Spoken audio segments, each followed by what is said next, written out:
Cumprimento a todos com a paz do Senhor Jesus.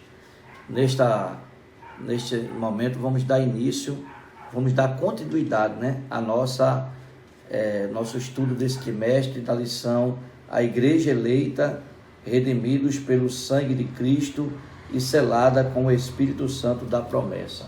Vamos dar continuidade. Hoje é a lição de número 3, o comentarista é o pastor Douglas Batista, como falamos aí na primeira lição. E a lição número 3 é a que vamos estudar hoje, domingo 19 de abril de 2020. Vamos fazer uma breve oração. Querido Deus e Pai, em nome do Senhor Jesus, pedimos que o Teu Espírito Santo conduza esta aula e que tudo seja para edificação do Teu povo, da Tua igreja, e tome a frente de tudo, Pai, é o que eu te peço e te agradeço em nome do Senhor Jesus. Amém. Amém. Bem, a lição número 3, título da lição, Eleição e Predestinação. Texto áureo. Efésios capítulo 1, versículos 4 e 5, diz assim: como também nos elegeu nele antes da fundação do mundo, para que fôssemos santos e irrepreensíveis diante dele em amor, e nos predestinou para filhos de adoção por Jesus Cristo para si mesmo, segundo o beneplácito de sua vontade. Efésios capítulo 1, versículos 4 e 5. A verdade prática diz assim: segundo a sua presciência, Deus elegeu e predestinou para a salvação os que creriam e perseverariam na fé em Cristo Jesus. Leitura bíblica em classe, Efésios capítulo 1, do versículo 4 ao de número 12.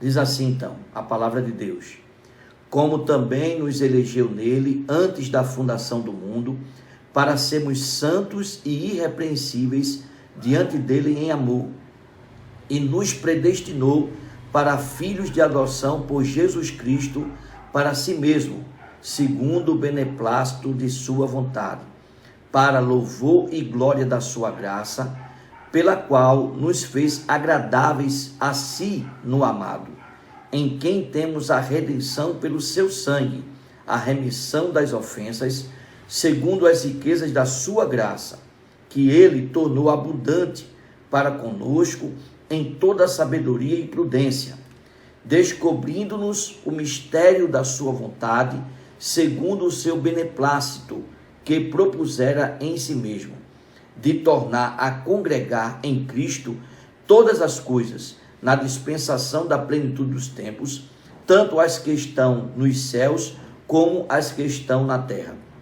Nele, digo, em quem também fomos feitos herança, havendo sido predestinados conforme o propósito daquele que faz todas as coisas, segundo o conselho da sua vontade, com o fim de sermos para louvor da sua glória, nós, os que primeiro esperamos em Cristo. Amém.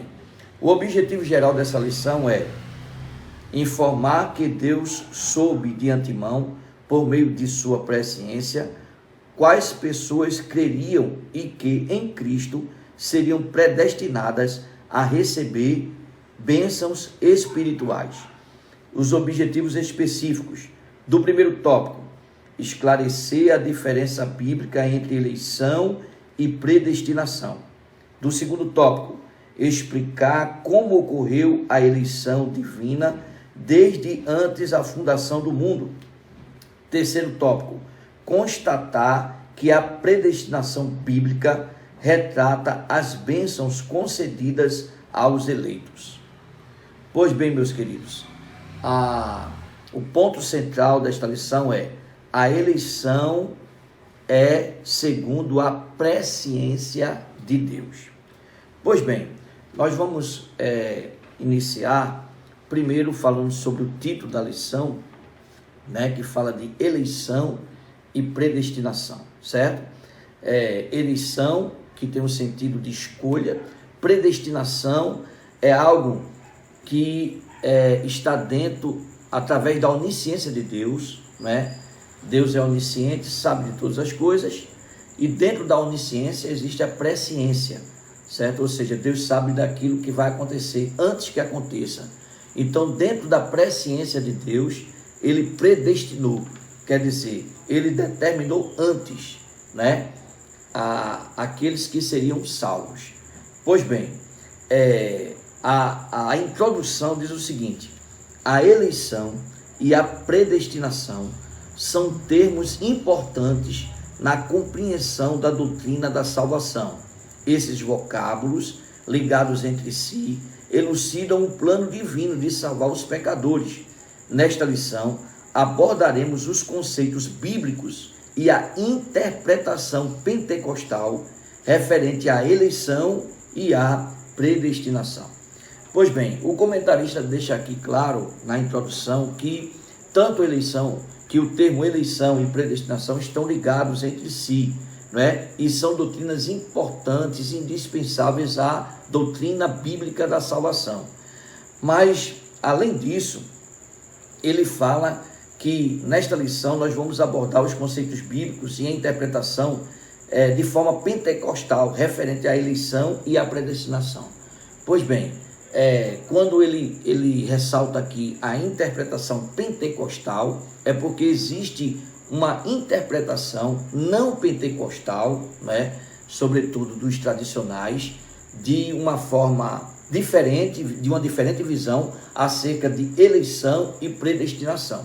Nós vamos ver aqui, à luz da Bíblia, certo? Como nós entendemos a questão da eleição e da predestinação. É um assunto extremamente polêmico, certo? Porém, a Bíblia, ela deixa bem clara a visão pentecostal e a interpretação pentecostal que damos, né, acerca de eleição e predestinação, e é isso que nós vamos trazer, né, nesta lição. Bem, o primeiro tópico diz o seguinte: eleitos para uma vida santa e irrepreensível. Né? No primeiro tópico, o comentarista vai tratar sobre a questão da eleição. São duas palavras distintas. Uma coisa é eleição, outra coisa é predestinação, apesar de estarem ligadas entre si. Né? No primeiro tópico, nós vamos tratar primeiramente da questão da eleição. Até que, pela leitura que nós fizemos, a leitura bíblica em classe, é citado primeiro a eleição, para depois o apóstolo Paulo citar a predestinação. Ele cita a primeira eleição, depois a predestinação.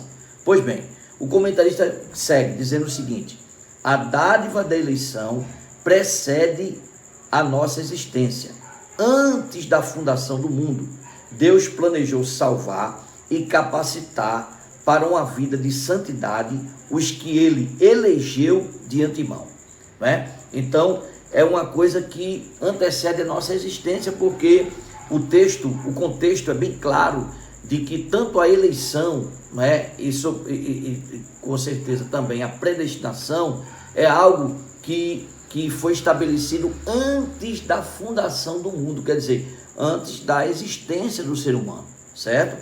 E o comentarista vai justamente destrinchar aqui uma parte do texto que nós lemos, certo? Que começa em Efésios, capítulo 1, versículo 4, a questão da eleição. O primeiro subtópico diz assim: a eleição divina, ou seja, a eleição de Deus, a eleição que Deus fez, certo? A eleição traz a ideia de escolha, é o que nós falamos aqui. Deus escolheu, então logo ele elegeu.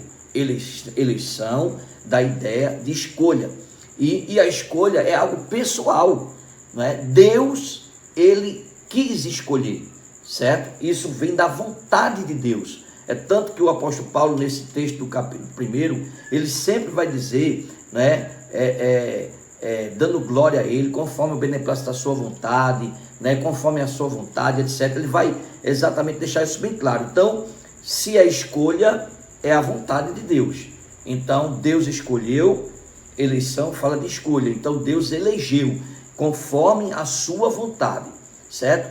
Aos Efésios capítulo 1, versículo 4, Paulo menciona 3 aspectos dessa escolha. Como é que é essa escolha? O apóstolo Paulo vai dizer aqui. Primeira coisa que ele diz, né? respondendo a pergunta que ele faz: em quem fomos escolhidos? Né? E a resposta é: em Jesus. Por isso ela é cristocêntrica. Isso aqui é muito importante que os irmãos entendam, que a escolha que Deus fez, a eleição que Deus fez, foi em Cristo, está ligada em Cristo. Ou seja, Deus elegeu a todos aqueles que recebem Jesus como único e suficiente Senhor e Salvador, né? Como povo seu, como pessoas suas, compradas pelo sangue de Jesus. Logo, os eleitos e os escolhidos são aqueles que recebem Jesus como Senhor e Salvador, não é? Portanto, não existe uma eleição, uma escolha fatalista individual. Isso aí nós refutamos, certo? A escolha está em Cristo. Deus elegeu a todos aqueles que recebem Jesus como Senhor e Salvador, como seu povo. Ele os escolheu em Cristo, ou seja, aqueles que não receberem Jesus ou confessarem a Cristo como único e suficiente Senhor e Salvador, esses não são os escolhidos de Deus, certo? É a primeira coisa que vemos. Vamos ler o versículo 4. Como também nos elegeu nele. Nele quer dizer em Jesus, antes da fundação do mundo. Ele continua aqui, que é a segunda interrogação. Em que tempo se deu essa escolha? Quando foi que Deus escolheu? Ora, a resposta está no versículo 4, né? Antes da fundação do mundo. Por que isso? Por causa da onisciência de Deus. É muito claro, de forma muito clara entender, certo? Que Deus fez essa escolha, por quê? Antes da fundação do mundo, por quê? Porque Deus é onisciente. Ora, onisciente quer dizer o quê? Que Deus sabe de todas as coisas. Dentro da onisciência existe a presciência de Deus. Quer dizer, Deus sabe de todas as coisas, onisciência, e Deus sabe o que vai acontecer antes que aconteça, presciência. Deus sabe o que vai acontecer antes. Por isso, quando Deus criou o homem, Deus sabia que o homem ia pecar. Deus sabia que o homem ia cair, não é? E por isso Deus elaborou o plano de salvação. Então, antes da fundação do mundo, sabendo que o homem ia pecar, Deus não deixou o homem jogar da sua própria sorte, mas ele fez um plano de salvação. E assim ele elegeu, certo? Aqueles que, né, iriam receber o seu filho como Senhor e Salvador, como povo seu. Ele os escolheu em Cristo, isso antes da fundação do mundo. E a terceira interrogação ele faz assim: e qual é a finalidade? Por que Deus escolheu em Cristo essas pessoas? Ora, para que sejam santos e irrepreensíveis, né? A Bíblia deixa bem claro, né, que Deus é santo. E então ele quis eleger um povo dele em Cristo para que sejam santos como ele é santo e irrepreensíveis, para que nós fôssemos sal da terra, para que nós fôssemos luz do mundo. Então este é o propósito da eleição de Deus, certo? Em Cristo Jesus. Eu vou reler aqui o versículo 4, porque todas essas questões, não é verdade, estão no versículo 4. Efésios capítulo 1, versículo 4. Repetindo: como também nos elegeu nele, em Cristo, certo? Antes da fundação do mundo, para sermos santos e irrepreensíveis diante dele em amor. Amém? Então o comentarista ele destrincha muito bem, né, aqui o versículo 4, já nos clareando aqui com relação à eleição, certo? E ele continua: Donald Stamps, editor a Bíblia de estudos pentecostal, afirma que a eleição de pessoas ocorre somente em união com Jesus Cristo e que ninguém é eleito sem estar unido a Cristo pela fé. Nossa declaração de fé assevera que Deus elegeu a igreja desde a eternidade, ou seja, antes da fundação do mundo, segundo a sua presciência. Olha aí aquilo que eu falei agora há pouco. Segundo a sua presciência, por ele saber das coisas, né, antes mesmo que aconteça. Então ele nos elegeu em Cristo. Então Na verdade, o primeiro subtópico está bem claro aqui, que essa eleição, não é, ela está ligada a Cristo, ela é cristocêntrica. Só é eleito, só é escolhido aquele que receber Jesus como único e suficiente Senhor e Salvador. Isso foi antes da fundação do mundo, com o objetivo de sermos santos e irrepreensíveis. Pois bem, o comentarista, ele pede aqui para que lemos, ele cita aqui, né, 1 de Pedro, capítulo 1 e o versículo de número 2.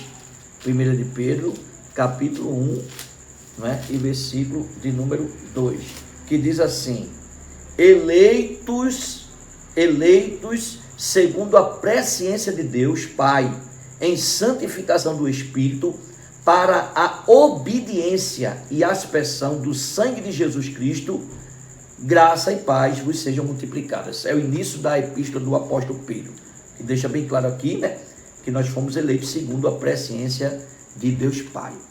Pois bem, vamos agora para o segundo subtópico, as condições da eleição. O comentarista, mais uma vez, cita aqui a Bíblia de Estudo Pentecostal, dizendo que ela ensina que a eleição para a salvação em Cristo é oferecida a todos, e torna-se uma realidade para cada pessoa de acordo com o seu prévio arrependimento e fé. Pois bem, isso mostra, né, que nós não cremos nessa eleição, certo? Como algo individual, fatalista, certo? Não, mas é uma eleição, né, que é oferecida a todos, porque, ou seja, resumindo, né, para que os irmãos possam entender, todos podem ser eleitos se aceitarem Jesus como Senhor e Salvador. Ninguém está excluído de ser o escolhido de Deus. Ninguém. Porém, nós sabemos que nem todos recebem Jesus como Senhor e Salvador. Nem todos creem em Cristo. Nem todos se arrependem, porque isso está ligado ao arrependimento. Por isso que o comentarista diz assim: e torna-se uma realidade para cada pessoa de acordo com o seu prévio arrependimento e fé. Primeiro, falando de que é oferecido a todos, o texto áureo da Bíblia, João capítulo 3, versículo 16. Porque Deus amou o mundo de tal maneira que deu o seu Filho unigênito, para que todo aquele que nele crê não pereça, mas tenha a vida eterna, né? Então você vê aí que esse versículo é abrangente, todo aquele que nele crê, todo aquele que nele crê. Então abrange a todo aquele que deseja crer, que almeja crer, certo? Que confessa Jesus como Salvador, certo? Porém, infelizmente, nem todos creem assim. 1 Timóteo, capítulo 2, versículos 4 e 6, não é? A carta do apóstolo Paulo a Timóteo, na sua primeira epístola, capítulo 2, versículos 4 e 6, diz assim, eu vou ler no versículo 3, porque isto é bom e agradável diante de Deus, nosso Salvador, que quer que todos os homens se salvem e venham ao conhecimento da verdade, porque há um só Deus e um só mediador entre Deus e os homens, Jesus Cristo homem, o qual se deu a si mesmo em preço de redenção por todos, para servir de testemunho a seu tempo. O texto é muito claro aqui, não é verdade? Que a vontade de Deus é que todos sejam salvos. Essa é a vontade de Deus. E que chegue ao conhecimento da verdade. Quem é a verdade? É Cristo. Eu sou o caminho, a verdade e a vida. Ninguém vem ao Pai a não ser por mim. João capítulo 14, versículo 6. Certo? Então, esta eleição, ela é oferecida a todos por meio de Cristo. Todos podem ser escolhidos de Deus se a receberem Jesus e se arrependerem dos seus pecados, né? Mas aqui ele fala, o próprio livro de Efésios, capítulo 2 e o versículo 8, não é? Que é um texto, inclusive eu vou ler aqui, capítulo 2, versículo 8, 9 e 10. A gente vai ler aqui já porque são passagens que vão ser citadas lá na frente, a gente vai ler. Vamos lá. Efésios 2:8 diz assim: porque pela graça sois salvos, por meio da fé. E isso não vem de vós, é dom de Deus. Não vem das obras para que ninguém se glorie, porque somos feitura sua, criados em Cristo Jesus para as boas obras, as quais Deus preparou para que andássemos nelas. Depois a gente vai citar, vamos falar aqui sobre esse versículo 10, né? Então quer dizer que isso é dom de Deus, é uma dádiva que foi dada por Deus, certo? E que realmente só aqueles que confessam Jesus como Senhor e Salvador é quem pode receber essa dádiva, certo? De ser eleito em Cristo, tá? Efésios capítulo 13, versículo 17, diz assim: para que Cristo habite pela fé no vosso coração, a fim de estando arraigados e fundados em amor, não é? Então, isso é necessário que aconteça isso, né, através da fé, certo? Infelizmente, nem todos têm fé, nem todos creem, nem todos se arrependem, e infelizmente por isso não estão eleitos, né? Entretanto, esse meio não é meritório e ninguém pode cumpri-lo sem a graça de Deus. Acabamos de ler, não é? Desse modo, fomos eleitos por iniciativa divina, por causa da graciosa obra de Cristo e não pelas nossas obras. Isso não quer dizer que é mérito nosso a salvação. Não, claro, o mérito é de Cristo. Foi Deus que nos escolheu em Cristo, certo? A nossa parte é de crer, de confessar, de aceitar, né, Jesus e o que ele fez na cruz por nós, certo? Mas isso não nos dá mérito algum. O mérito é totalmente de Deus. Foi ele que nos escolheu em Cristo, foi ele que nos elegeu em Cristo, foi Cristo que morreu por nós na cruz. A salvação é dom de Deus, é por meio da fé, não vem das obras, certo? Mas a pessoa precisa crer, a pessoa precisa aceitar Jesus, a pessoa precisa acreditar que os seus pecados foram carregados por Cristo na cruz do Calvário e através do seu sangue ele pode ser purificado, certo? Vamos agora para o terceiro subtópico: vida santa e irrepreensível. Paulo enfatiza que a eleição tem a finalidade específica de sermos santos e irrepreensíveis diante dele. Nesse aspecto, o vocábulo grego ágios, quer dizer santo, né, significa separado do pecado. O adjetivo grego amonos, irrepreensível, quer dizer irrepreensível, expressa algo sem defeito ou inculpável, né? Como diz lá em Filipenses capítulo 2, versículo 15. Os termos apontam para a santificação, isto é, o mais alto padrão ético e moral de vida para agradar a Deus que nos elegeu em Cristo. Ou seja, nós fomos eleitos em Cristo para levar uma vida santa e irrepreensível. E uma vida santa e irrepreensível aponta para a santificação, que na verdade não é algo acabado. A santificação ela é um processo, não é? Aqui a gente já falou em outras lições, certo? A santificação é um processo, certo? Que deve ser vivido por todo aquele que recebe Jesus como o único e suficiente Senhor e Salvador, né? Que deve cada dia mais, né, ser separado do pecado, santo quer dizer isso, e cada vez mais próximo de Deus, cada vez mais longe do mundo e do pecado e cada vez mais próximo de Deus. Isso é santificação, e foi para isso que Deus nos escolheu em Cristo Jesus. Então, o resumo agora vamos para o segundo subtópico, o quarto subtópico, ainda tem mais um. Quarto subtópico: a nova vida dos eleitos. O tema é apresentado com exortações contra a velha conduta, tais como mentira, furto, palavras torpes, amargura, ira e cólera. Nós não vamos ler, né, todos os textos aqui, mas tudo está em Efésios. Efésios capítulo 4, versículos 22, versículo 25, versículo 28, versículo 29, versículo 31.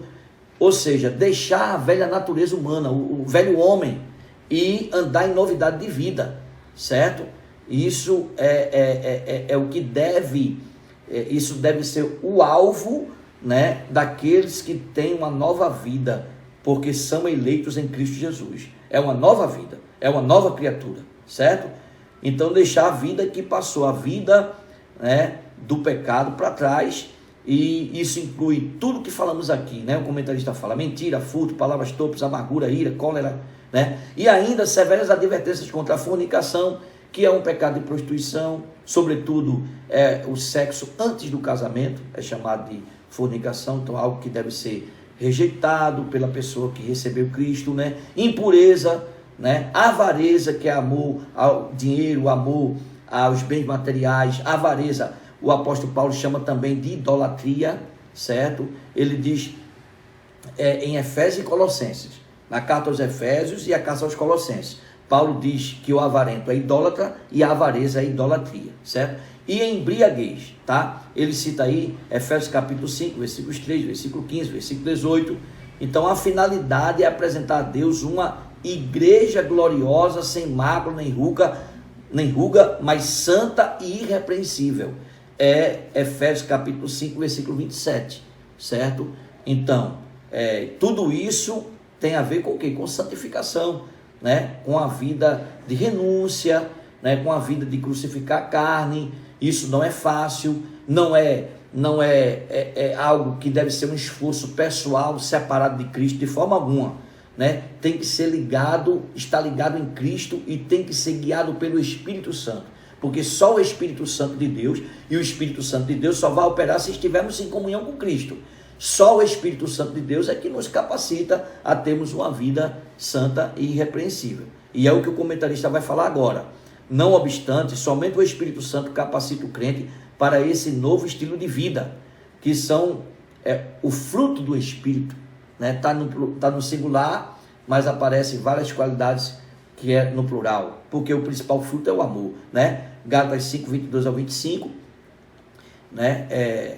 A passagem que fala sobre o fruto do Espírito, que os irmãos podem ler depois. Trata-se, portanto, de um processo contínuo de santificação até a glorificação final no dia de Cristo. 2 Coríntios, capítulo 3, versículo 18, a gente vai ler. Foi o que a gente falou aqui, né? A questão de que não é nada acabado, certo? É um processo que a gente tem que submeter a Cristo, a palavra de Deus e, sobretudo, ao Espírito Santo, né? Porque o Espírito Santo é quem vai nos capacitar a ter uma vida irrepreensível, uma vida santa, uma vida que deixe para trás as práticas que não agradam a Deus. 2 Coríntios, capítulo 3, e o versículo de número 18. Diz assim: mas todos nós, com cara descoberta, refletindo como espelho a glória do Senhor, somos transformados de glória em glória, na mesma imagem, como pelo Espírito do Senhor. Olha aí, transformados de glória em glória, quer dizer, uma glória hoje, outra melhor amanhã, e assim vai, somos transformados, né, claro, né, pelo trabalhar do Espírito Santo em nossa vida. E aí, cada vez mais nós vamos nos afastando do pecado e do mundo, e cada vez mais vamos nos aproximando de Deus. Síntese ou resumo do tópico 1.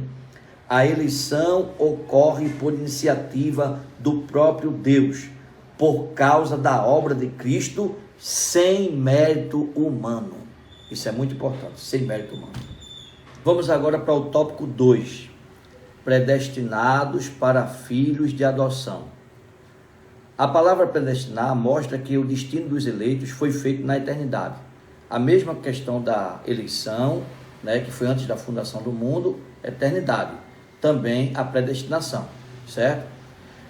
Vamos agora falar, no primeiro subtópico, falar sobre a predestinação. O comentarista diz o seguinte: o termo grego proorizo, traduzido como predestinar, como está lá em Efésios capítulo 1, versículo 5, a parte A, é formado pelo vocábulo orizo, que significa determinar, e pela preposição pro, que indica algo feito antes, ou seja, predestinar significa literalmente determinar antes.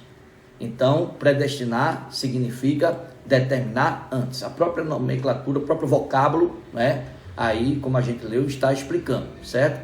Predestinar quer dizer determinar antes. Porém, a gente vai aqui fazer uma diferença entre eleição e predestinação, certo? todas duas estão ligadas, mas o que é eleição é escolher, certo? A eleição foi que Deus escolheu, né, um povo para si em Cristo. Deus escolheu em Cristo um povo para si. Essa é a eleição. E o que é predestinação? Predestinação é o que Deus determinou antes, né? O que vai acontecer com este povo, certo? Eleição, Deus escolheu em Cristo um povo para si. Eleição. Predestinação, Deus determinou antes, porque predestinação é determinar antes, né? Predestinar quer dizer determinar antes. Deus determinou antes o que vai acontecer com este povo que ele elegeu, que ele escolheu, né? E nós sabemos que a predestinação é que Deus predestinou, determinou antes bênçãos maravilhosas, como a salvação e outras bênçãos, incluindo, não é, a de ser filhos de Deus por adoção. Uma das bênçãos espirituais, né, que Deus predestinou para o seu povo, não é de sermos filhos de Deus por adoção em Cristo Jesus. Que bênção! Quando o diabo pensa que está tudo, que ele conseguiu derrubar o homem no Éden, não é? E fazer o homem cair e achar que destruiu o homem, né? O levando ao pecado, e o pecado à morte e à condenação, Jesus, como plano de Deus, né, vem para restaurar e, sobretudo, ainda mais, acrescentando ainda mais, tornando ele agora como filho de Deus. Antes, criatura, agora filhos de Deus por adoção em Cristo Jesus. Que bênção maravilhosa que Deus predestinou para aqueles que recebem Jesus como Senhor e Salvador, certo? Ele continua aqui o seguinte, né? Por conseguinte, nossa declaração de fé ensina que a predestinação dos salvos é precedida pelo conhecimento prévio de Deus daqueles que, diante do chamamento do Evangelho, recebem a Cristo como seu Salvador pessoal e perseveram até o fim. Logo foi vontade de Deus reconciliar os pecadores e torná-los seus filhos, não é? Efésios capítulo 1, versículo 5, diz assim: e nos predestinou para filhos de adoção por Jesus Cristo para si mesmo, segundo o beneplácito de sua vontade. Foi da vontade de Deus, né, que em Cristo nós fôssemos predestinados para filhos de adoção, por adoção em Cristo Jesus, certo? Agora, uma coisa interessante que o comentarista fala aqui, não é? Que não é só apenas receber a Cristo como seu Salvador, para ter esse privilégio, que a gente vai falar que isso é um privilégio, mas se perseverar até o fim, isso é muito importante, certo? Então a pessoa pode cair da condição de filho de Deus, né? Se ele não perseverar até o fim, se ele negar a sua fé, se ele negar a Cristo, não é? Se ele realmente se desviar, realmente, né, apostatar da fé, ele pode cair da condição de filho de Deus, né, por ter, né, negado, se separado de Cristo, certo? O negado a sua fé é o apostatado, ok? Isso é muito importante que os irmãos entendam. Agora, falamos sobre a questão da predestinação, agora vamos falar, né, no segundo subtópico, filhos por adoção. E ele diz aqui, antes vamos ler Romanos 8, 29 e o 30, né, que ele pede para que a gente leia, Romanos 8, carta do apóstolo Paulo aos Romanos, capítulo 8, versículos 29 e o 30, diz assim: porque os que dantes conheceu, também os predestinou para serem conformes à imagem de seu Filho, a fim de que ele seja o primogênito entre muitos irmãos. E aos que predestinou, a esses também chamou. E aos que chamou, a esses também justificou. E aos que justificou, a esses também glorificou. Tudo são bênçãos maravilhosas espirituais que Deus predestinou a todos que recebem Jesus como Senhor e Salvador, certo? E agora sim, segundo subtópico, filhos por adoção. Paulo é o único escritor do Novo Testamento que emprega o termo adoção. Ele não é o único que fala que nós nos tornamos filhos de Deus, mas ele é o único que fala de adoção, de filhos por adoção, usando esse né, esse vocábulo, essa expressão, certo? Adoção. Por que ele não é o único? Porque o apóstolo João, certo?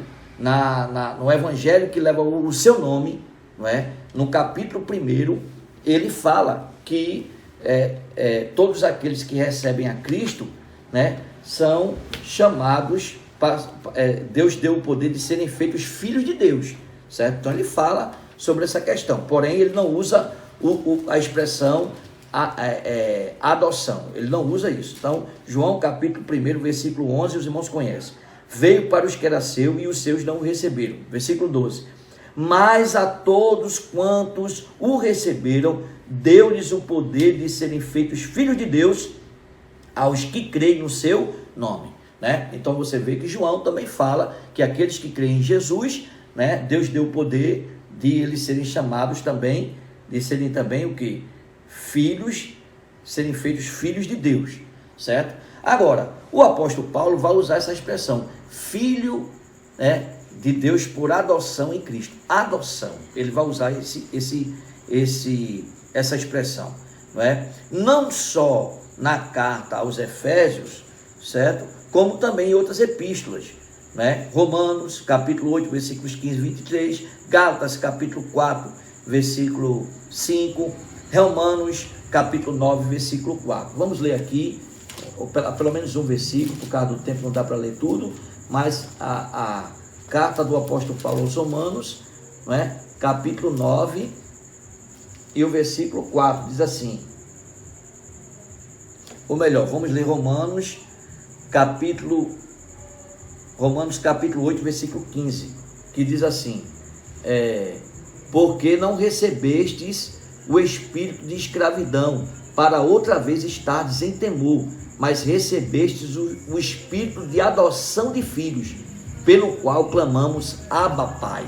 Uma expressão Abba Pai, papai, uma expressão que fala de intimidade com Deus. Nós passamos agora a ser feitos filhos de Deus e agora temos intimidade com Deus. Temos intimidade de filho, né? Abba Pai, uma expressão, né, que fala de intimidade. Pois bem, continuando, ele diz aqui assim, essa prática não fazia parte do sistema legal judaico, ou seja, essa prática de adoção, né, não fazia parte. Mas para os gentios, os gregos, os romanos, né, essa prática de adoção, adotar o filho, certo? Era uma prática conhecida. O apóstolo Paulo, não é à toa que é o apóstolo dos gentios, né, vai usar essa expressão bem conhecida dos gregos, bem conhecida dos romanos, a questão da adoção. E logo quando uma criança era adotada, né, como filho, ela passava a ter privilégios de filhos, direitos e privilégios de filhos, certo? Inclusive ser herdeiro também dos pais. Então o apóstolo Paulo, ele vai usar essa expressão, né, para ficar bem claro a nossa posição em Cristo, em que Deus predestinou antes da fundação do mundo, né? Assim o apóstolo enfatiza que foi agradável a Deus inserir no plano da salvação a adoção dos eleitos como filhos, segundo o beneplácito da sua vontade. Ele ainda assinala que o amor foi o que moveu o Pai a nos adotar.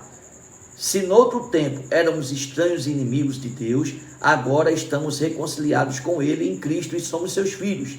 Essa posição nos é imerecida, contudo, aprove o Pai fazê-lo assim. O que foi que levou Deus a nos adotar como filhos dele? O amor. Qual é o mérito que nós temos? Nenhum. Mas Deus quis, segundo o beneplácito de sua vontade, como diz, né, Efésios capítulo 1, versículo 5, e nós passamos a ser privilegiados pela graça, pela misericórdia de Deus, certo?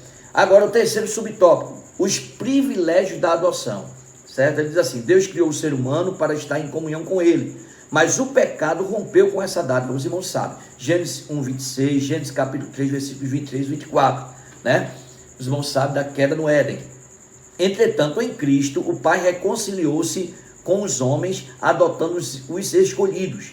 Nesse sentido, o apóstolo Paulo usa uma analogia da adoção na sociedade romana, em que o filho adotado recebia o direito ao nome, não só o nome, mas também aos bens de quem o adotava. Igualmente, na filiação divina, Deus predestinou as bênçãos de um novo nome e de uma nova imagem, a imagem de Cristo, né? Conforme nós lemos aqui Romanos capítulo 8, versículo 29, certo? Então, né, Deus concede a redenção e a remissão de pecados e restabelece a comunhão com o pecador, dando-lhe o direito de clamar Abba Pai. Gálatas capítulo 4, versículo 6, também o apóstolo Paulo vai usar essa expressão, Abba Pai, né? Passamos a ter esse direito, passamos a ter esse privilégio, certo? E continuando, ele diz assim, isso significa que passamos a ser herdeiros de Deus e co-herdeiros de Cristo. Isso é muito importante, porque se é filho agora é herdeiro, é co-herdeiro de Cristo, porque, né, Cristo aí como único filho de Deus, agora é considerado nosso irmão maior, né? No sentido de filho de Deus, nosso irmão maior. Então passamos a ser co-herdeiros de Cristo, herdeiros de Deus e co-herdeiros de Cristo. Romanos capítulo 8, versículo 17 diz assim, né? Eu vou ler o 15, diz assim, porque não recebeste o espírito de escravidão para outra vez estares sem temor, mas recebeste o espírito de adoção de filhos, pelo qual clamamos Abba Pai. Aí o versículo 16, o mesmo espírito testifica o nosso espírito que somos filhos de Deus. E o 17, e se nós somos filhos, somos logo herdeiros, também herdeiros de Deus e co-herdeiros de Cristo, se é certo que com ele padecemos, para que também com ele sejamos glorificados. É uma posição maravilhosa, né, de filhos de Deus por adoção em Cristo, certo? E ele continua, vou reler aqui, isso significa que passamos a ser herdeiros de Deus e co-herdeiros de Cristo, Romanos 8, 17, das promessas a Abraão, as promessas que foi feita a Abraão, nós passamos a herdar essas promessas também, Gálatas 3, 29, e da vida eterna, Efésios capítulo 3, versículo 6, Tito capítulo 3, versículo 7, tendo sido aceitos por Deus, fomos transformados em filhos para seu louvor e glória. Vamos ler aqui, né? Novamente, reler aqui. Veja que coisa gloriosa. Efésios capítulo 1, versículos 5, 6 e 7. E nos predestinou para filhos de adoção por Jesus Cristo, para si mesmo, segundo o beneplácito de sua vontade, para louvor e glória da sua graça, pela qual nos fez agradáveis a si mesmo no amado, em quem temos a redenção pelo seu sangue, a remissão das ofensas, segundo as riquezas da sua graça. Amém? E ele encerra dizendo o seguinte, tendo sido aceitos por Deus, fomos transformados em filhos para seu louvor e glória. Aí a gente acabou de ler aqui, Efésios capítulo 1, versículo 6. Então, a síntese do tópico 2 e o resumo diz assim, em seus decretos eternos, Deus predestinou os eleitos em Cristo a serem filhos por adoção e herdeiros de todas as bênçãos espirituais.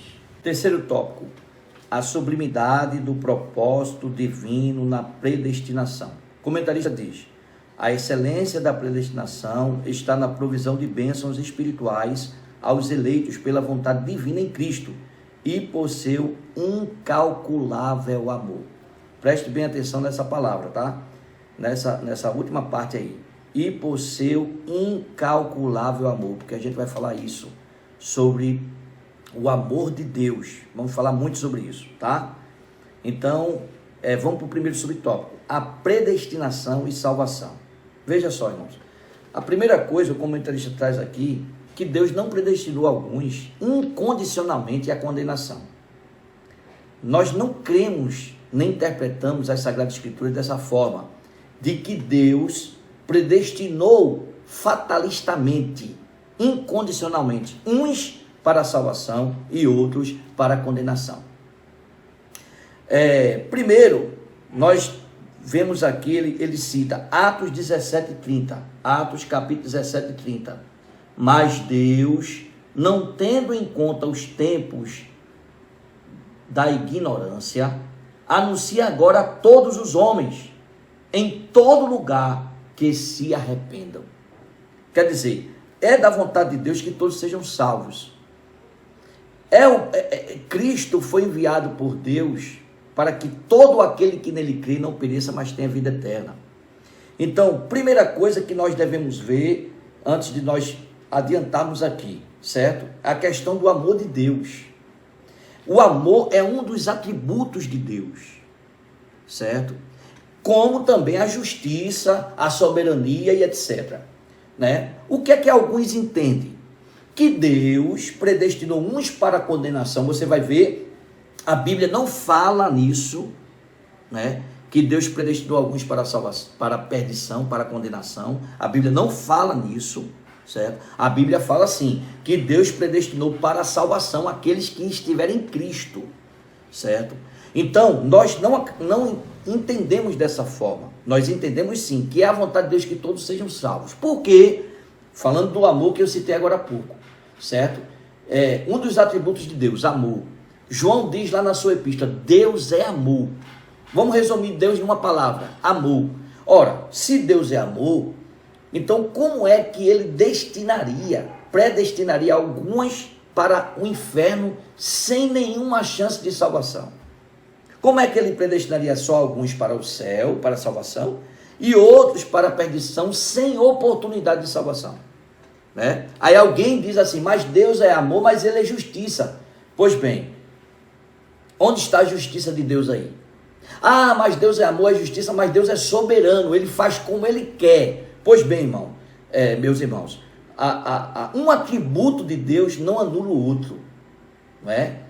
Nesse pensamento, nessa linha, é como se a soberania de Deus, predestinando alguns para a condenação, anulasse o amor de Deus. Porque onde está o amor de Deus? Que permite e traz pessoas ao mundo já com o destino certo da condenação. Onde está o amor de Deus? Não, mas você não pode questionar porque Deus é soberano. Sim, ele é soberano, mas ele em nenhum momento deixa de ser amor. Agora, a vontade de Deus é que todos sejam salvos. Essa é a vontade de Deus. E quando o apóstolo Paulo escreve aos Romanos, no capítulo 5, né, ele diz que como por um homem veio o pecado, e do pecado a morte, esse homem é Adão, assim, e todos se tornaram pecadores, assim por um homem também, né, todos podem ser salvos, que é Cristo, que é o segundo Adão. Você vê a justiça de Deus aí, você vê o amor e a justiça de Deus aí. Por quê? Porque ninguém estava no Éden, certo, para pecar e receber a natureza pecaminosa, mas nós herdamos a natureza pecaminosa dos nossos pais. O salário do pecado é a morte. Pois bem, mas para ser salvo, ninguém foi à cruz do Calvário para ser salvo, nem precisa ir à cruz do Calvário, né? Porque o segundo Adão, que é Cristo, foi por nós. E assim como por um Adão todos nós fomos pecadores e fomos condenados à morte, né? Porque o salário do pecado é a morte e a condenação eterna, mas todos também em Cristo podem ser salvos.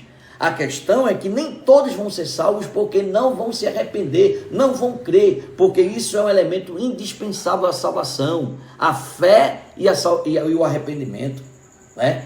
Então, infelizmente, nem todos vão ser salvos por isso, mas pela vontade de Deus, todos serão salvos, segundo a vontade de Deus. Mas ele, pela sua onisciência e presciência, ele sabe que muitos não vão ser salvos, que muitos não serão salvos, mas isso não está ligado à vontade de Deus.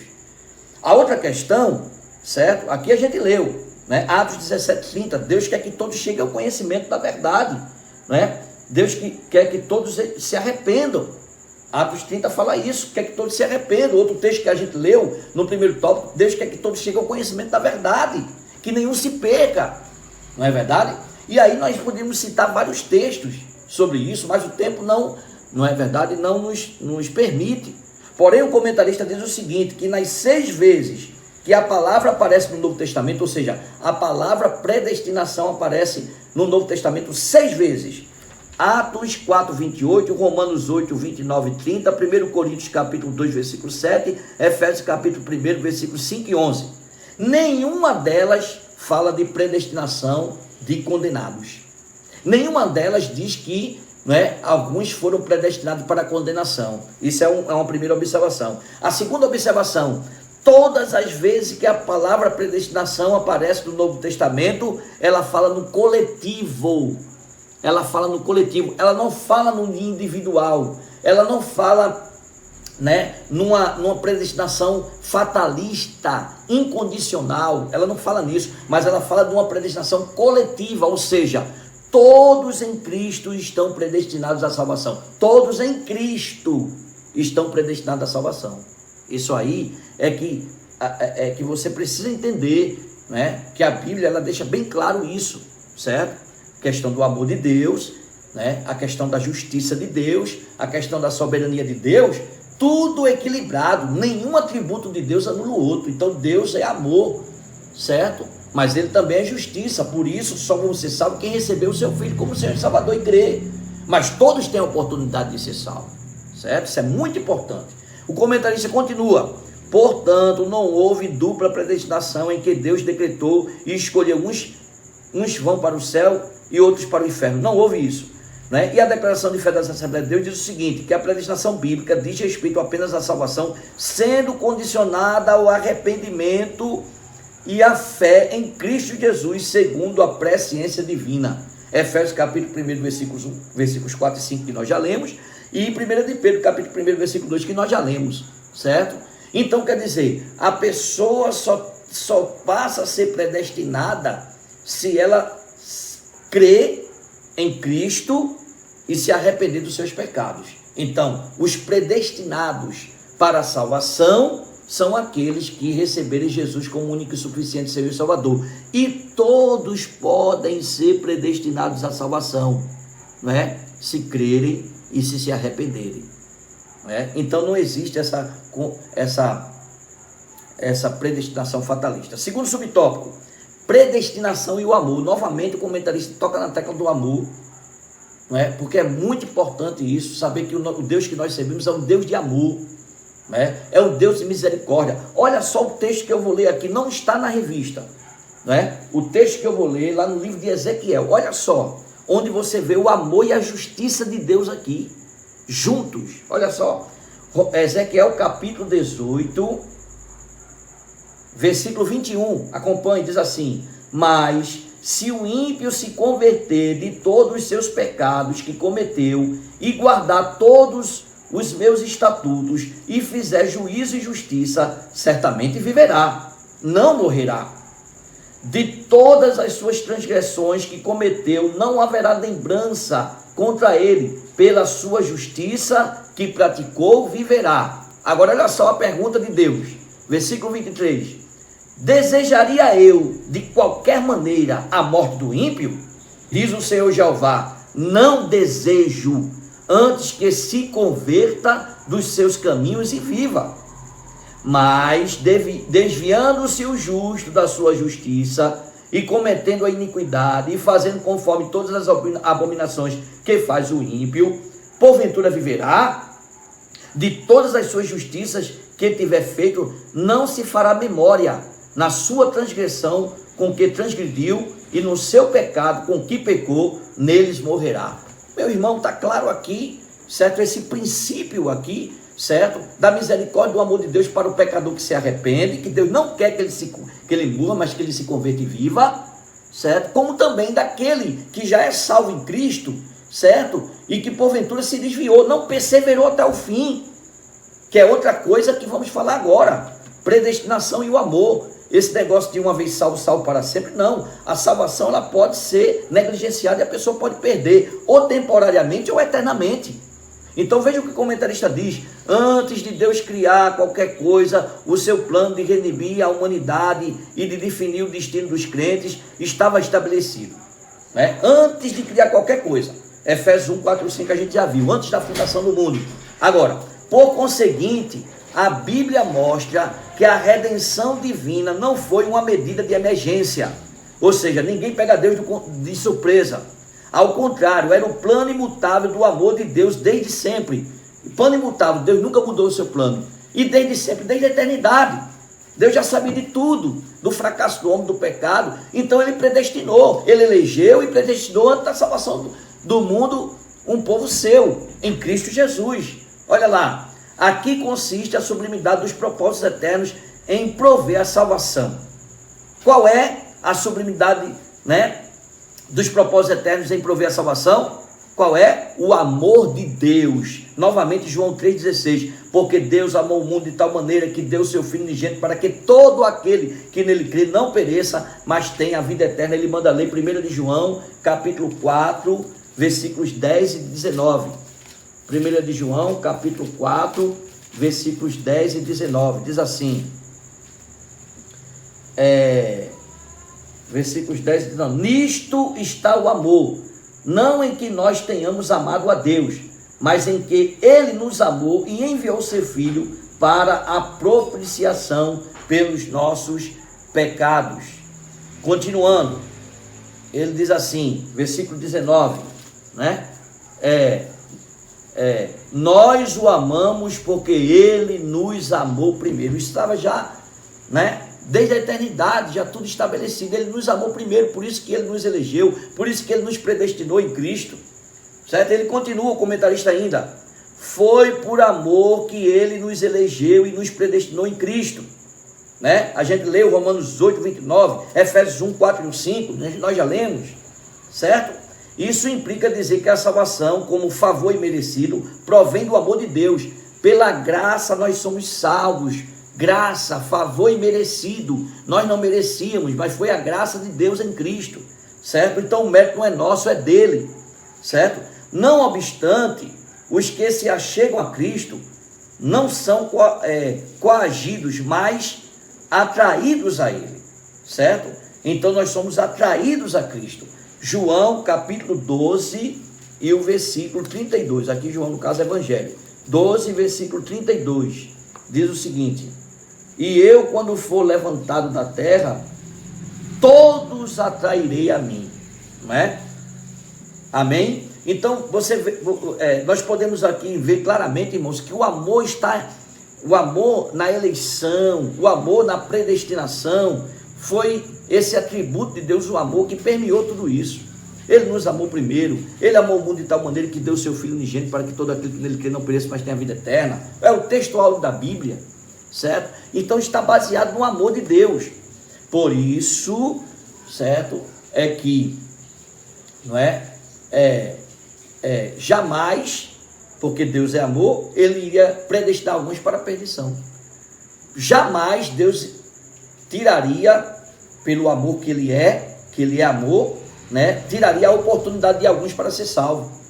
Não, certo? Mas pelo seu amor, né, que Ele nos amou primeiro, certo? Ele mandou seu Filho para todos. Só que alguns só vão tomar posse, porque vão ter fé, vão crer e vão se arrepender, e outros não. Então essa predestinação fatalista, incondicional, não se aplica, certo? Nós cremos dessa forma. Então a síntese do tópico 3, a predestinação não se refere à condenação, mas à salvação de pecadores. O ato de prover a salvação está diretamente relacionado ao amor de Deus, certo? Conclusão, Cristo morreu por todos e por cada um dos pecadores. Desde a eternidade, segundo a sua presciência em Cristo, Deus elegeu e predestinou os que creriam e perseverariam até o fim, né? Perseverariam na fé a viver em santidade, receber a filiação divina e a desfrutar de todas as bênçãos espirituais divinamente estipuladas, né? Vemos aí também a questão de perseverar até o fim, como é importante, certo? Mostrando aí que a salvação, ela pode ser, né, como eu falei, perdida, ou temporariamente, ou eternamente, né? Então é necessário crer, se arrepender e ser fiel até o fim, e perseverar até o fim. Que Deus abençoe a sua vida, que Deus abençoe a todos, né? E até a próxima lição, em nome de Jesus.